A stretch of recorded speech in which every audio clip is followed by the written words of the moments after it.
চাচি একটা কথা তুই তো প্রতিদিনই কস একটা কথা, আজকে কি একটা কইবে না দুইটা কথা কইবে? কইতাছি। কইলা।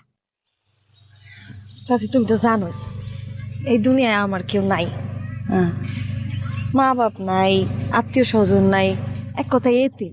তুই বিয়া কইলা? চাচি এটাই আর কি, বুঝছেন? চাচি আমি তো ওই যে গার্মেন্টস চাকরি করতাম, যে তখন আমি কাম কইরা 3 লাখ টাকা জমাইছি। 3 লাখ 3 লাখ টাকা! আমি তো টাকা ভাঙি না, ভালো মিয়া না, কামের মাইয়া তো। আরে বাইছেন রে, বাপের বেডি ওই। ওই টাকা কি করছি জানো? ওই টাকা আমি পুরাটাই ফিক্সড ডিপোজিট করে লাইছি। এই 10 বছর পর ওই টাকা 3 গুণ হয়ে যাবো গা। চাচি এখন মানে যেটা কইতে চাইছিলাম, আসল কথাটা কইলা। হ্যাঁ হেডেই কইতাছি চাচি, দাঁড়াও। পাত্র ঠিক করছো? পাত্র আসলে চাচি আমার তো কেউ নাই চাচি, হ্যাঁ আমি নিজের কাজ নিজেই করি, হ্যাঁ নিজের কথা নিজেই কই। হ্যাঁ।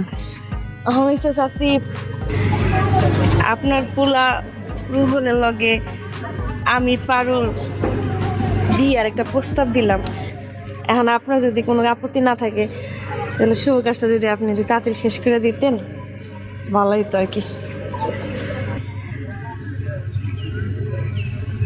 সাথী যৌতুক নিয়ে ভয় পাইতেছেন? আমি কইলাম না আমার এই যে ডিপোজিট যেটা ফিক্স করা ওইটা আমি আপনার পুলার নামে এখনই লেখা দিমু দলিল কইরা।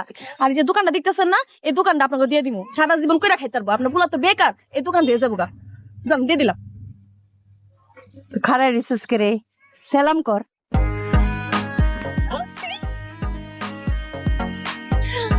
আমি রাজি, আমার পুলা রাজি থাকুক না থাকুক আমি রাজি। এই আরামের জীবন থই আমি আর কোনো যাইতাম না। একটা ফোন টোন আছে নি লগে, আমি যে বাসা বাড়িতে কাম করি না করে দেহেরারে যে আমি আর কামে যাইতাম না, আজকে থেকে আমি অবসর। এই তো আরামে শুয়ে থাক।